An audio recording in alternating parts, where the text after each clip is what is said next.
So I just finished Nier Automata. Let's talk about that.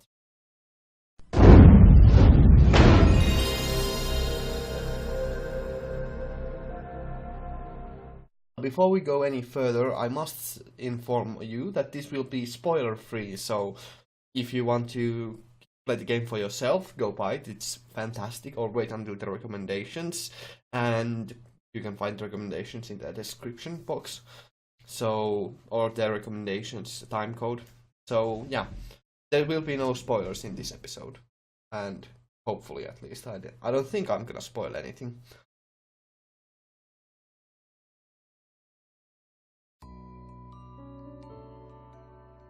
So first of all, let's talk about audio, and there's very little to talk about. Soundtrack is very, very good. Like, soundtrack is one of my favorite soundtracks of the year, so of the year 2017. You know? Or actually, it's even one of my all-time favorite soundtracks. It's really good, and it has a really quite a wide variety of music, and it's really fantastical. On the audio work side of things, the voice actors are also quite good, so they don't distract from the game overall, and they do still enhance the game quite a bit, and the voice acting is at the very least very believable. At least these are my opinions. Now, the soundtrack does have a minor bad side to it, or maybe a bad side to it, depending on how you want to look at it, and that is very overpowering in a way. And by that I mean that it can kind of take your attention away from the gameplay a little bit, but that happens very rarely, and even when it does, it is because the soundtrack is just so damn good. Now on other moments, or majority of the time, the soundtrack just completely supports the game, so it's only a momentary distraction.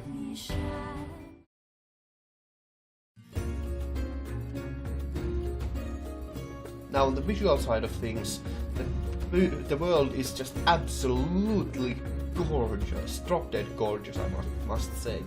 It looks very fantastic and very beautiful. It's one of the most beautiful ruined cities or ruined worlds that I've seen ever, and just in general it is pushing quite a bit the hardware side of things.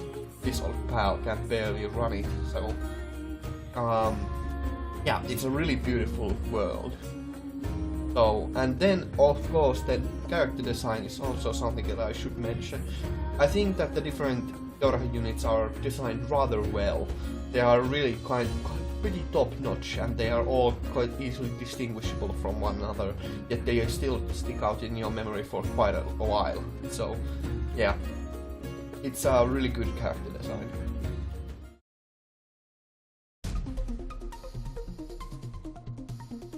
Now the story has a very interesting way that the story is told. It has multiple playthroughs, which is the only kind of spoiler that I'm gonna give you, that you will know when you have completed the game 100%. You will know, but it will require multiple playthroughs, and even the game itself tells you that when you beat it for the first time. But I think that it's a pretty good way to tell the story from different sides, perspectives. It gives it a very different kind of spin on it whenever you start a new game. So yeah, it's pretty good that way. And there's a very interesting theme that underlines the whole story, and that is existentialism, and it's a very thorough examination of that theme, I think. So if you like some philosophical side to your games, that's good. That this game certainly has that value going for it. Now, it might be slightly overt, so that they might have pushed it into the forefront a little bit too much, but I think it's just fine. But you might find it a little bit too annoying how heavy-handed the game is with its message.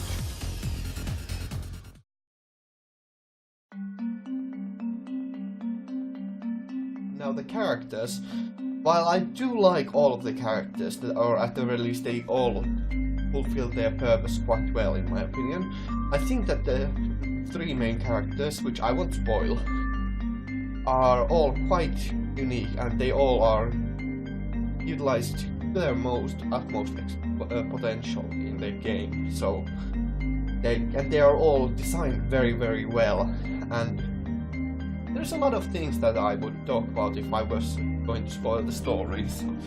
So yeah. But yeah, the character design is, like I said, in the visual side of things, it's pretty good. It's really good. And on the story side of things, they also support the theming of the story quite well.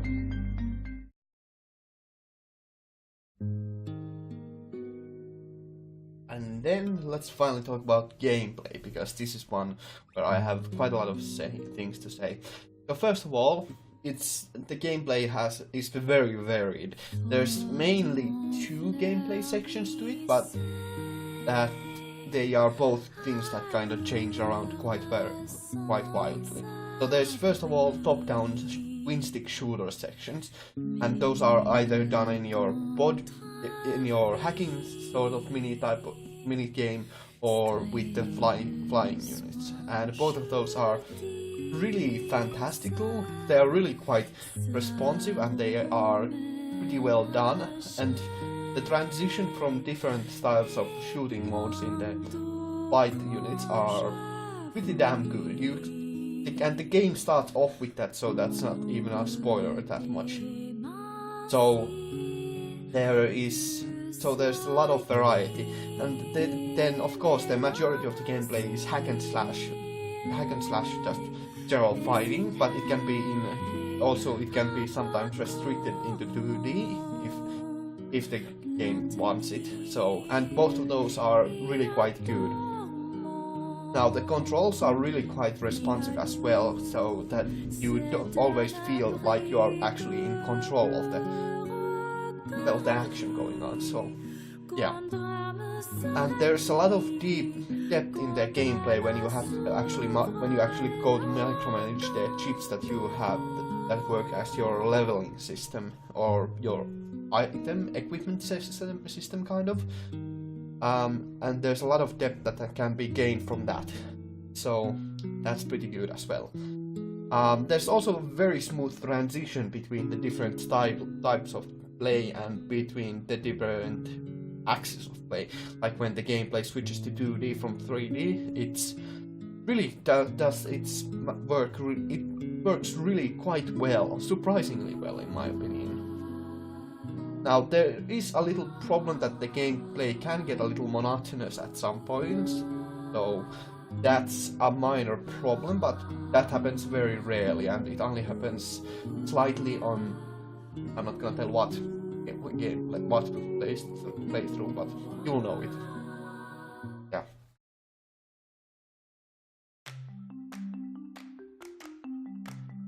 Now, why would I recommend the game? Well, first of all, for the interesting story. The story is quite intriguing, and it is quite gripping, and you will want to see through to the end, because it's it's really quite immersive, I would say.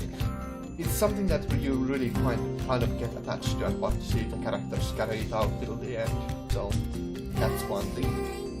And of course another one is the varied gameplay, because it's so interesting.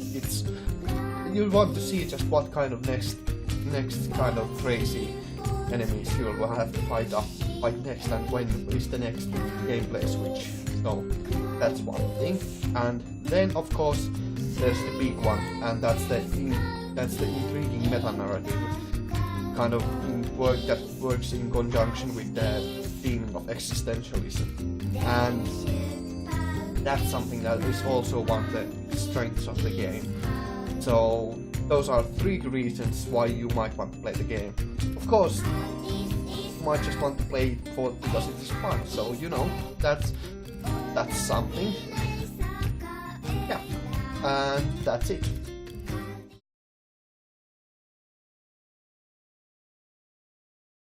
And then for the highlights. Now, this is where I'm gonna drop a huge spoiler warning, because one of my favorite moments was the boss fight. So the final boss fight.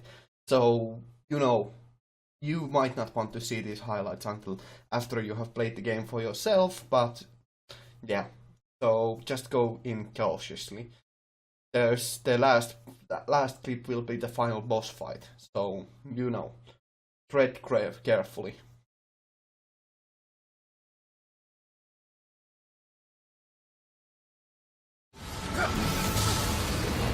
Oh!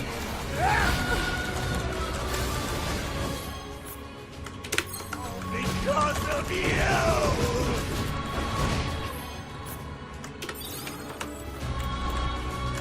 Jeez!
That is quite the prologue, and now we choose 2A, A2.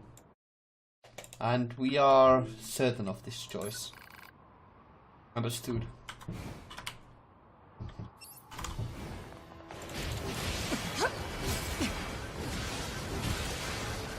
Well, we are dealing so much damage, it's unreal. Oh, Alert. what? Functionality reduced.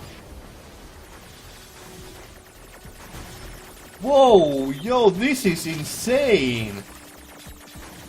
This looks really freaking cool. Anyway, I hope you enjoyed. I thank you all very much for watching. I hope to see you in the future. Have a great day and stay awesome. Ganmu out. Thank you very much for watching.